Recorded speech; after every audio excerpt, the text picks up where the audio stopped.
आप सब लोग सुरक्षित और मंगल में होंगे।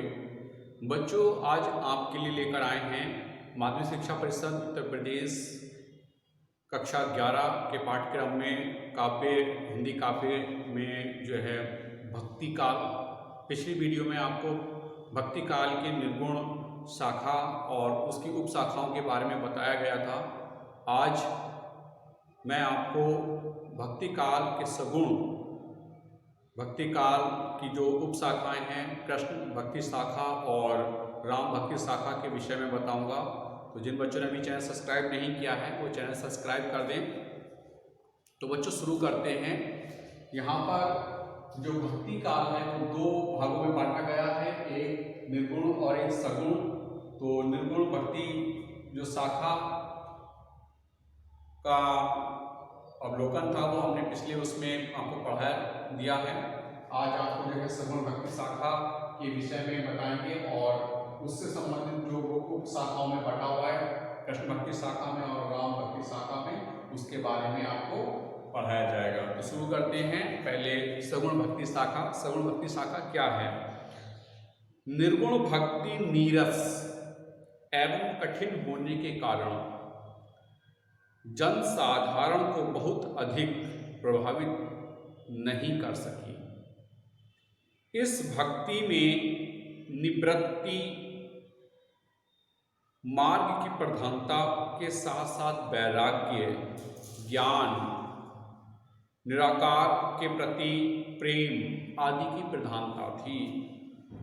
इसमें अभिव्यंजना की शुष्कता थी और जीवन दृष्टि अपेक्षाकृत एकांगी थी। फलतः यह समग्र जीवन में आस्था लाने का कार्य संपन्न नहीं कर सकी। यही कारण रहा कि परमात्मा के सगुण रूप की उपासना का सूत्रपात हुआ। सगुण भक्ति दो धाराओं अर्थात कृष्ण काव्य और राम काव्य के माध्यम से प्रभावित हुई। कृष्ण भक्ति में जहाँ एक ओर जीवन की सामान्य भावनाओं, वात्सल्य, सख्य, रति भाव के सभी रूपों की भक्ति में परिणित दृष्टिपथ में आती है, वहीं दूसरी ओर राम भक्त तुलसीदास ने वैदिक धर्म की पुनः प्रतिष्ठा से संबंधित हिंदू जीवन की अधिकांशता को मूर्त रूप प्रदान किया। उन्होंने जीवन की सभी परिस्थितियों के लिए आचार एवं धर्म के मापदंड दिए। तो कहने का तात्पर्य ये है, जो निर्गुण की निरस्ता के कारण जन साधारण परमात्मा को सहृदय से प्राप्त नहीं कर सकता था, वहाँ पर सगुण काव्यधारा ने यह कार्य किया। सगुण काव्यधारा राम भक्ति और कृष्ण भक्ति काव्यधाराओं में विभक्त हैं, जिसमें हिंदू भावनाओं की प्रतिष्ठा परिणित हुई। अब मैं आपको जो उप शाखाएँ हैं इसकी, कृष्ण भक्ति शाखा और राम भक्ति शाखा के विषय में बताता हूँ। कृष्ण भक्ति शाखा, इस धारा के सभी कवियों ने श्री कृष्ण की विविध लीलाओं, क्रीड़ाओं और क्रियाकलापों की सुंदर झांकियाँ प्रस्तुत की हैं। विद्यापति को इस शाखा का प्रथम कवि कहा जा सकता है।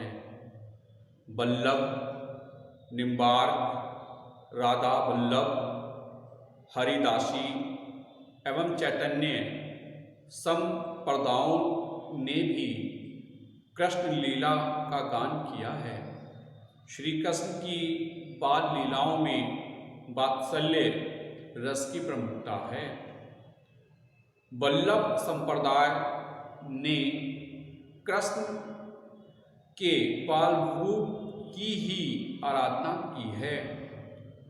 सूर तथा अष्टछाप के अन्य कवियों ने भी अन्य बाल लीलाओं का चित्रण किया है।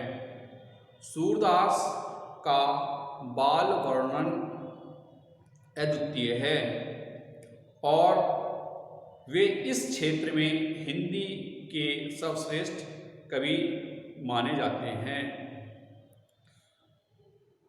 कृष्ण भक्ति में भगवान के अनुग्रह से ही सब कुछ प्राप्त हो जाता है, अतः साधनाओं का कोई महत्व नहीं है।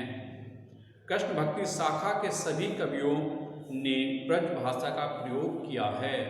अधिकांश रचनाएं मुक्तक काव्य में मिलती हैं। कृष्ण काव्य धारा में छंदों की दृष्टि से पदों का सर्वाधिक प्रयोग देखने को मिलता है। इस धारा में उपमा, रूपक, उत्प्रेक्षा, प्रतीक, व्यतिरेक, अर्थांत, न्यास आदि अलंकारों के सर्वाधिक प्रयोग हुए हैं। कृष्ण भक्ति शाखा के कवियों ने जीवन की सभी इच्छाओं का पालन करता श्री कृष्ण को माना है और हताश तथा खिन्न जनता को सांत्वना दी है। तो ये था कृष्ण भक्ति शाखा का कुछ संक्षिप्त परिचय। अब मैं आपको राम भक्ति शाखा से परिचित कराता हूँ। भक्ति की सामाजिक परिस्थिति जिस प्रकार की थी उसे दृष्टिगत रखते हुए मर्यादा पुरुषोत्तम राम के ही चरित्र के माध्यम से धर्म, सदाचार व कर्तव्य परायणता का संदेश जनमानस तक पहुंचाया जा सकता था। अतः इस शाखा के कवियों ने मर्यादा पुरुषोत्तम श्री राम के चरित्र का वर्णन किया। राम का चरित्र अत्यंत विशाल एवं महान है। कदाचित यही कारण है कि काव्य के प्रबंध, मुक्तक, गीति आदि प्रकारों तथा दोहा, चौपाई, कवित्व, घनाक्षरी आदि शैलियों का आश्रय लेकर रामचरित वर्णन हो सका। राम भक्ति की धारा मुख्यतः प्रबंध काव्य में ही बही। राम के भक्तों के काव्य में राम का लोक उपकारी रूप व्यक्त हुआ है। राम काव्य धारा के सप्रमुख कवि गोस्वामी तुलसीदास हैं।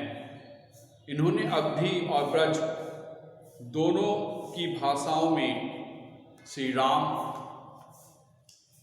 का गुणगान किया। श्री रामचरितमानस, गीतावली, विनय पत्रिका, कवितावली आदि तुलसी के अनुपम ग्रंथ हैं। विनय पत्रिका में ज्ञान और भक्ति का अद्भुत समन्वय हुआ है। केशव की रामचंद्रिका भी इस धारा का ग्रंथ है। वस्तु निरूपण, शब्द योजन, अलंकार योजना एवं क्लिष्ट छंद विधान केशव के काव्य की प्रमुख विशेषता है। अग्रदास, नाभादास आदि महाकवि भी राम भक्ति शाखा के कवि हैं। राम काव्य में भक्ति के सर्वगुण रूपक का परिपाक हुआ है। भाव, अनुभाव, रस, छंद सभी दृष्टियों से राम काव्य हिंदी साहित्य के सर्वोत्कृष्ट उपलब्धियां हैं। तो बच्चों, ये था भक्ति काल में सगुण काव्य धारा के अंतर्गत कृष्ण भक्ति शाखा और राम भक्ति शाखा का संक्षिप्त परिचय। आशा करता हूँ आपको अच्छा लगा होगा और समझ आया होगा। तो बच्चों, मिलते हैं नेक्स्ट वीडियो में। जब तक के लिए हैव अ नाइस डे।